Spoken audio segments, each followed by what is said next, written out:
1453년 10월 10일 밤, 조선의 역사가 뒤바뀌는 비명소리가 들려옵니다. 김종서를 철퇴로 살해한 수양대군이 피 묻은 손으로 조카인 단종 앞에 나타난 겁니다. 어린 임금을 어지럽히는 무리를 제가 직접 베어냈습니다. 왕 앞에 선 건 신하가 아니라 삼촌이었고 그 손에는 아직 피가 묻어 있었습니다.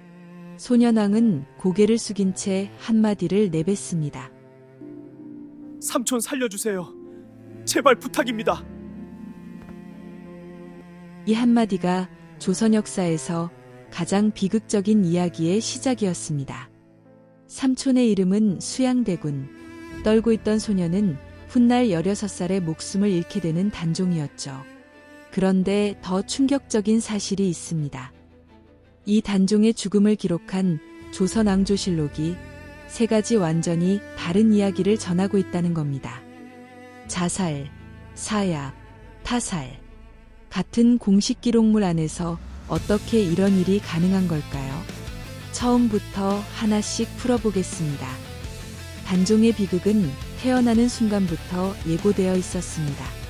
1441년 8월, 세종의 맏아들인 세자 문종에게 아들이 태어났는데 어머니 현덕왕후는 단종을 낳은 바로 다음날 산후병으로 세상을 떠났습니다.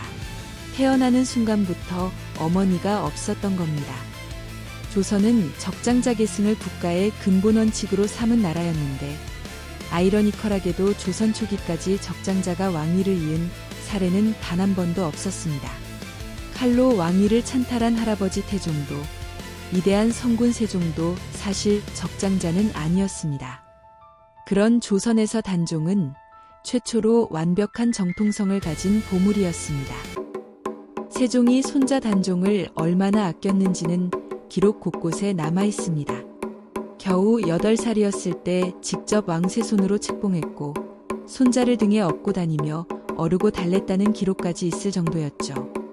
문종 역시 정말 어렵게 얻은 외아들이었기 때문에 단종은 조선왕실 전체의 보물 같은 존재였습니다. 누가 봐도 탄탄대로를 걸을 운명이었죠. 그런데 이 아이의 주변에서 사람들이 하나둘 사라지기 시작합니다.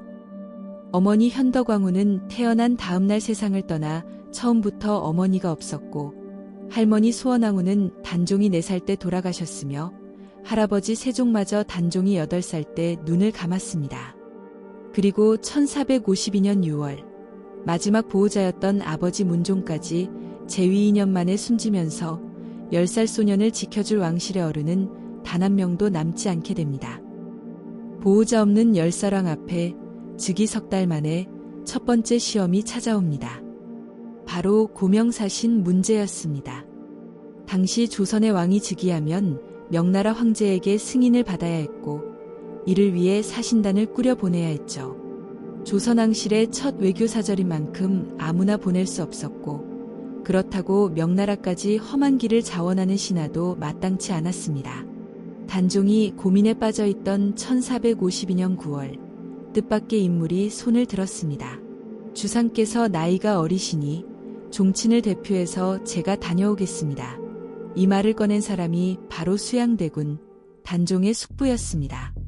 일부 신하들이 반대했지만 수양대군은 결국 고명사신으로 명나라에 다녀왔고 이를 계기로 조정 안팎에서 자신의 존재감을 확실하게 각인시킵니다. 수양대군이라는 인물을 좀 더 들여다볼 필요가 있습니다. 세종의 둘째 아들로 태어난 수양대군은 형 문종이 워낙 몸이 약하다는 걸 일찍부터 알고 있었고 문종이 즉위한 뒤에도 무인들과 교류하면서 조용히 세력을 넓혀갔습니다. 학자들은 고명사신 자원도 단순한 충성심이 아니라 명나라와의 외교 경험을 쌓고 조정에서 영향력을 키우려는 전략적 포석이었다고 분석하죠.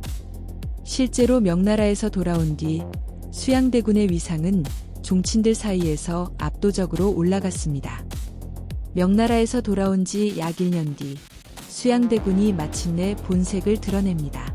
1453년 10월에 일어난 계유정난이죠. 표면적 명분은 김종서와 황보인 같은 대신들이 어린왕을 좌지우지한다는 것이었지만 본질은 무력으로 권력을 장악하려는 쿠데타였습니다.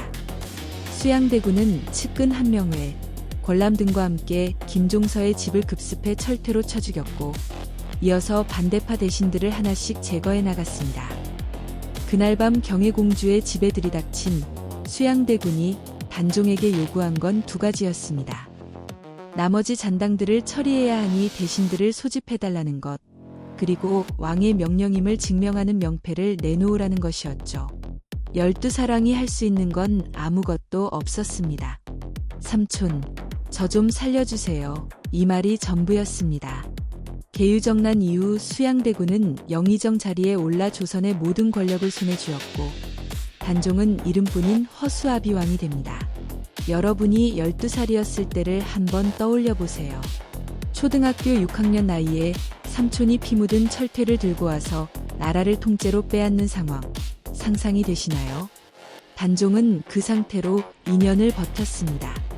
그리고 1455년 7월, 마침내 단종의 입에서 모든 걸 포기하는 선언이 나옵니다. 숙부는 선왕의 아우로서 덕망이 높으니 이 무거운 자리를 숙부에게 넘기겠다. 13살 단종이 스스로 삼촌에게 옥새를 넘기고 상왕으로 물러난 겁니다. 물론 이게 자발적인 양위였을 리 없죠. 역사학자들은 이를 두고 더 이상 아무것도 할 수 없다는 무력감 속에서 이루어진 양위라고 평가합니다. 수양대군의 측근이었던 한명회와 권람이 선의를 강요했다는 기록이 남아있으니까요. 상왕이 된 단종은 수강궁에서 조용히 지내고 있었습니다. 그런데 약 1년 뒤인 1456년 6월, 아무도 예상하지 못한 사건이 터집니다. 세종 때부터 조정에서 일해온 성삼문, 박팽년, 하위지 같은 지편전 출신 학자들이 단종을 다시 왕위에 올리려는 복위운동을 벌이다가 발각된 겁니다. 명나라 사신의 환송연에서 세조를 죽이기로 계획했는데 동료였던 김질이 사전에 밀고해버린 거죠. 바로 사육신 사건입니다. 이 사건에서 문제가 더 커진 건 추국 과정에서 나온 한마디 때문이었습니다. 신문관이 성삼문에게 물었죠. 상왕도 이 역모를 알고 있었느냐? 성삼문이 대답은 이랬습니다. 알고 있었다. 창덕궁에 나아가니 상왕께서 대도자를 내려주셨다. 대도자, 칼을 줬다는 겁니다. 단종이 복위 계획을 알고 있었을 뿐 아니라 칼까지 건네며 동참했다는 증언이 나온 거죠. 여러분이라면 이 증언을 믿으시겠습니까? 비판적으로 보는 학자들의 논리는 이렇습니다. 양위 자체가 체념 속에서 이루어진 건데 뒤에서는 복위를 꾀했다는 게 앞뒤가 맞지 않는다는 거죠.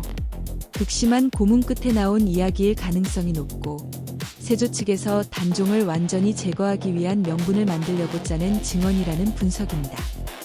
실제로 사육신에 대한 고문은 상상을 초월할 정도로 가혹했다는 기록이 남아 있습니다. 사육신이 처형된 뒤에도 파장은 멈추지 않았습니다. 약 1년 후인 1457년 6월, 또 다른 역모 고변이 올라옵니다. 이번에는 단종의 장인 송현수가 연루되어 있었죠. 송현수는 정순왕후의 아버지이자 원래 수양대군과 가까운 사이였던 인물입니다.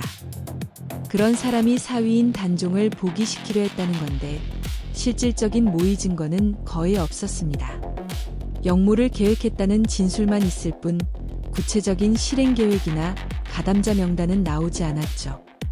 하지만 세조는 이 고변을 듣자마자 진상조사를 명했고 바로 다음날 조선 역사에서 가장 가슴 아픈 어명 중 하나가 내려집니다.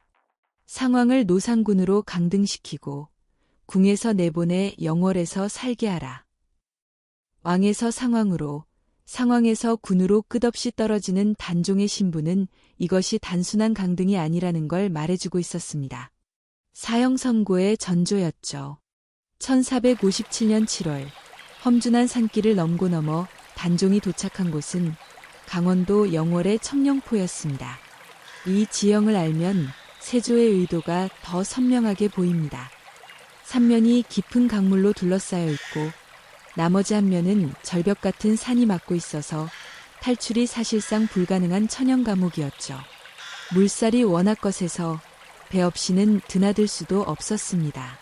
15살 소년을 이런 곳에 홀로 가둬놓은 겁니다. 그 적막한 청령포에서 단종의 유일한 벗이 되어준 존재가 하나 있었습니다. 숲 한가운데 우뚝 솟은 커다란 소나무, 관음송이죠. 단종의 처량한 모습을 직접 보았고 한밤중 오열 소리를 직접 들었다 해서 붙은 이름입니다. 줄기가 두 갈래로 갈라져 있는데 단종이 그 틈에 앉아 울기도 하고 정수나무가 있는 먼 곳을 바라보며 그리움을 달랬다고 전해지죠. 나무 한 그루가 유일한 친구였다는 사실, 이것만으로 당시 단종이 얼마나 외로웠는지 충분히 짐작됩니다. 청령포에서의 유배 생활은 2달도 채 못 갔습니다. 큰 홍수가 나면서 청령포 전체가 물에 잠겨버렸고 단종은 부랴부랴 짐을 싸서 영월관하에 있는 관풍원으로 거처를 옮겨야 했죠. 겨우 적응하나 싶었는데 또다시 쫓겨나는 신세가 된 겁니다. 그런데 이 관풍원으로 옮긴 직후 단종의 운명을 완전히 뒤바꿔 놓을 최악의 소식이 전해집니다. 세종의 6째 아들이자 단종의 삼촌인 금성대군이 영모 혐의로 체포됐다는 소식이었습니다. 금성대군은 경상북도 순흥, 오늘날 영주에서 유배 중이었는데 그곳 지역 인물들과 결탁해 단종 보기를 도모하다가 발각된 거죠. 이 소식이 전해지자 조선 조정이 들끓기 시작합니다. 사간원에서는 금성대군과 노상군을 법대로 처분하라는 상소를 연일 올렸고 1457년 실록을 보면 이 두 사람의 처분이 거론되지 않은 날이 거의 없을 정도였습니다. 그런데 세조의 반응이 의외였습니다. 이 일을 논하지 말라면서 계속 말을 돌렸고 어느 날은 오늘은 그냥 술이나 마시시오. 일은 논할 바가 아닙니다. 라고까지 했다는 기록이 남아있죠. 차마 조카를 죽일 수 없었던 삼촌의 마지막 양심이었을까요? 아니면 적절한 시기를 저울질하고 있었던 걸까요? 분명한 건 신하들의 압박이 날이 갈수록 거세졌고 금성대군까지 영모에 가담했다는 사실은 단종이 살아있는 한 보기 시도가 끊이지 않을 것임을 의미했다는 겁니다. 그건 곧 세조 자신의 왕위가 영원히 불안하다는 뜻이었죠. 여기서 한 가지 주목할 점이 있습니다. 사육신 사건, 송현수의 영모, 금성대군의 영모까지 단종을 둘러싼 보기 시도가 무려 3번이나 이어졌다는 겁니다. 단종 본인이 원했든 원하지 않았든 그가 살아있다는 사실 자체가 세조에게는 시한폭탄이었습니다. 보기 시도가 한 번 터질 때마다 세조는 단종을 더 강하게 압박할 명분을 얻었고 결국 이 압박은 하나의 결론을 향해 달려가고 있었죠. 자, 이제 이야기의 핵심에 도달했습니다. 단종은 도대체 어떻게 죽은 걸까요? 바로 여기서부터 역사 기록이 완전히 갈라집니다. 1457년 11월 세조실록에는 단종의 죽음이 놀라울 정도로 짧게 적혀 있습니다. 노상군이 이를 듣고 또한 스스로 목매어서 조라니 예로써 장사 지냈다. 단 한 줄이죠. 장인 송현수가 처형되고 삼촌 금성대군이 사사됐다는 소식을 듣고 스스로 목을 메었다는 것, 그리고 예를 갖춰 장례를 치렀다는 겁니다. 담담하다 못해 냉정한 기록입니다. 여기서 반드시 짚고 넘어가야 할 게 있습니다. 이 세조실록을 누가 만들었느냐는 거죠. 조선의 실록은 해당 왕이 죽은 뒤 다음 왕 시대에 편찬하는데 세조실록은 세조의 아들 예종시대와 손자 성종시대에 걸쳐 만들어졌고 편찬에 참여한 인물 상당수가 세조의 측근이었습니다. 단종을 죽음으로 몰아간 당사자들이 직접 역사를 쓴 겁니다. 자기들이 저지른 일을 자기들이 기록했으니 세조에게나 본인들에게 불리한 내용이 들어갈 리가 있었겠습니까? 그런데 말입니다. 그로부터 약 100년 뒤 선조실록에서는 전혀 다른 이야기가 등장합니다. 영월에 사약을 보냈으니 그 공사가 지금도 근부에 남아 있습니다. 단종이 스스로 죽은 게 아니라 세조가 사약을 내려보내 죽였다는 것이고 그 기록이 의금부문서에 남아있다고까지 명시하고 있죠. 같은 사건인데 한쪽에서는 자살, 다른 쪽에서는 사약이라고 적어놓은 겁니다. 공식 역사서끼리 정면으로 충돌하고 있는 거죠. 세조실록으로부터 약 240년이 지난 1699년 가장 충격적인 기록이 등장합니다. 숙종이 신하들 앞에서 직접 단종의 죽음을 언급한 내용이 숙종실록에 실렸습니다. 금부도사 왕방연이 고을에 이르러 죽음을 전해야 하는데 감히 들어가지 못하고 머뭇거리니 공생 하나가 참아하지 못할 일을 스스로 하겠다고 자청하고 나섰다가 즉시 9구멍에서 피를 쏟고 죽었다. 금부도사가 사약을 갖고 왔지만 차마 건네지 못하고 망설이는 사이에 단종 곁에서 시중 들던 하인이 스스로 나서서 단종을 죽였다는 겁니다. 그리고 그 하인은 직후에 온몸에서 피가 쏟아져 나오며 즉사했죠. 숙종시대 사람들은 이를 하늘이 내린 벌로 해석했습니다. 실록 밖의 기록은 더 구체적입니다. 조선 후기 실학자 이근익이 편찬한 연려실 기술에는 이런 대목이 나옵니다. 단종을 모시고 있던 통인 하나가 활줄에 긴 노끈을 이어서 단종이 앉은 뒤로 가서 목을 걸고 창구멍으로 끈을 잡아당겼다. 스스로 목을 맨 게 아니라 누군가가 뒤에서 목을 졸랐다는 거죠. 세조실록의 자살 기록과는 완전히 다른 이야기입니다. 야사인 아성잡설은 단종의 죽음 이후까지 기록하고 있습니다. 노산이 해를 당하자 명하여 강물에 던졌다. 옥체가 둥둥 떠서 빙빙 돌아다니다가 다시 돌아오곤 하는데 옥 같은 가는 10손가락이 수면에 떠 있었다. 단종이 죽임을 당한 뒤 시신이 강에 버려졌다는 겁니다. 세조실록이 예로서 장사 지냈다고 썼는데 정말 예를 갖춰 장례를 치렀다면 예 시신이 강물 위를 떠다녔다는 기록이 따로 존재하는 걸까요? 이 질문의 답은 영월호장 어뭉도라는 인물에게 있습니다. 기록에 따르면 단종이 죽은 뒤 아무도 시신에 손을 대려 하지 않았습니다. 당연하죠. 역적으로 몰린 사람의 시신을 수습했다가는 자기 가족까지 몰살당할 수 있었으니까요. 영월관하의 관리들도 주변 백성들도 아무도 나서지 않았습니다. 16살 소년의 시신이 강물 위를 떠다니고 있는데 아무도 건져 올리지 못하는 상황이었던 겁니다. 그런데 이때 한 사람이 나섭니다.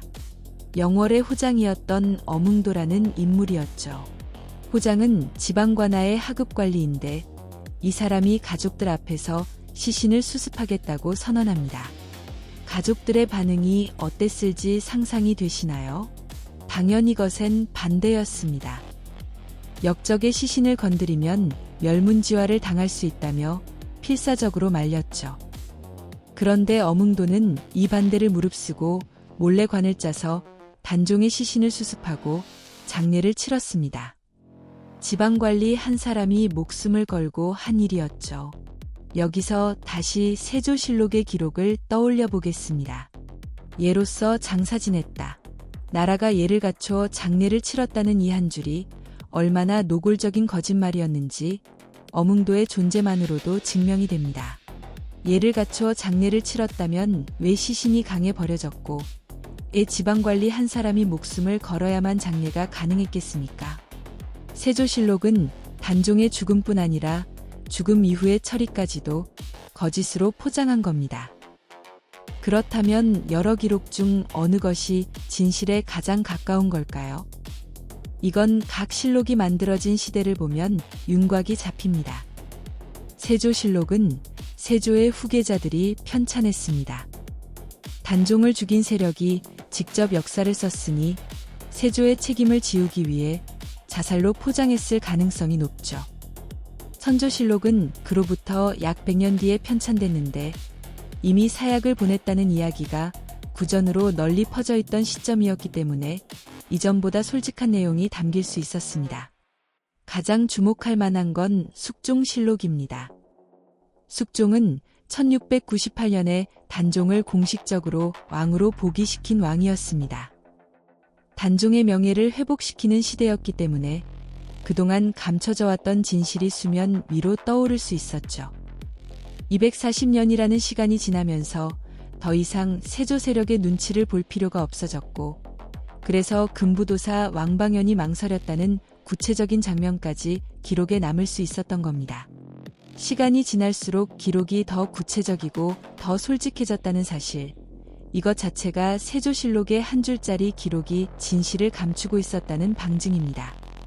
학계에서는 세조가 사약을 내렸거나 최소한 죽음을 명령했다는 쪽에 무게를 두고 있습니다.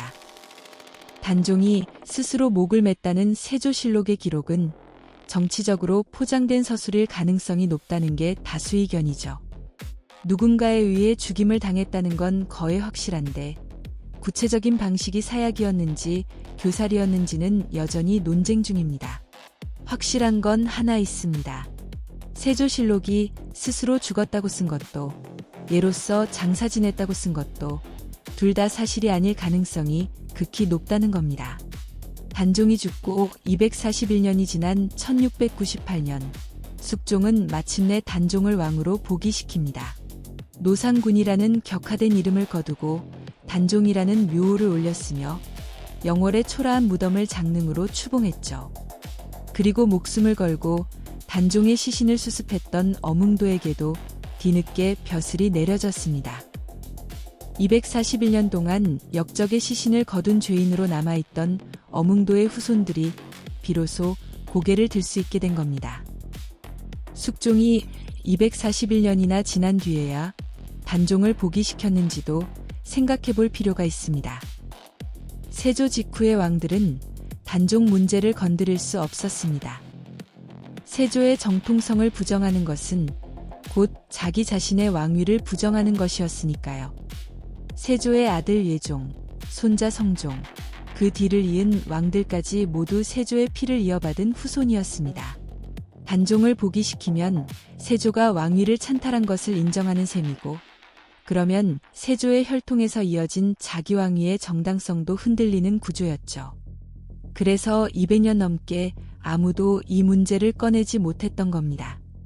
숙종대에 이르러서야 비로소 시간적 거리가 충분히 벌어졌고 단종에 대한 동정 여론이 조정 안팎에서 무시할 수 없을 정도로 커졌습니다. 숙종은 이 여론을 정치적으로 활용하면서 동시에 역사적 정의를 실현한 것이었죠.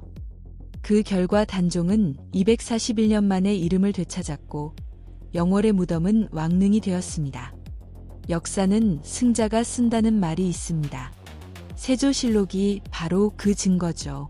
16살 소년의 죽음을 한 줄로 처리하고 자살이라 적고 예를 갖춰 장례를 치렀다고 마무리한 기록은 승자가 쓴 역사의 전형입니다. 하지만 조선왕조실록이라는 거대한 기록체계는 독특한 구조를 갖고 있었습니다. 하나의 실록이 감춘 것을 다른 시대의 실록이 드러내는 구조였죠. 세조실록이 한 줄로 덮어버린 진실을 선조실록이 의심했고 숙종실록이 파헤쳤으며 야사들이 나머지 이야기를 채워넣었습니다. 세조실록에서 선조실록까지 100년, 선조실록에서 숙종실록까지 또 140년이 걸렸습니다. 진실이 세상에 나오기까지 240년이라는 시간이 필요했던 겁니다. 승자가 쓴 역사도 시간 앞에서는 결국 무너지고 감춰졌던 기록이 하나씩 모습을 드러낸 거죠. 그리고 그 시간 동안 단종의 시신을 지켜준 건 나라가 아니라 어뭉도라는 한 사람의 양심이었습니다. 단종은 정말 스스로 죽음을 택한 걸까요? 아니면 삼촌의 명령에 의해 죽임을 당한 걸까요? 500년이 넘는 세월이 흘렀지만 세조실록과 선조실록과 숙종실록이 서로 다른 이야기를 하고 있는 한 이 질문은 여전히 유효합니다. 다만 한 가지, 어떤 방식이었든 16살 소년이 왕실의 권력 다툼 속에서 목숨을 잃었다는 사실만큼은 변하지 않습니다. 그리고 삼촌, 저 좀 살려주세요. 라는 12살 소년의 그 한마디는 500년이 지난 지금도 여전히 가슴을 찌릅니다. 여러분은 어떻게 생각하시나요? 지금까지 역사 투나잇이었습니다.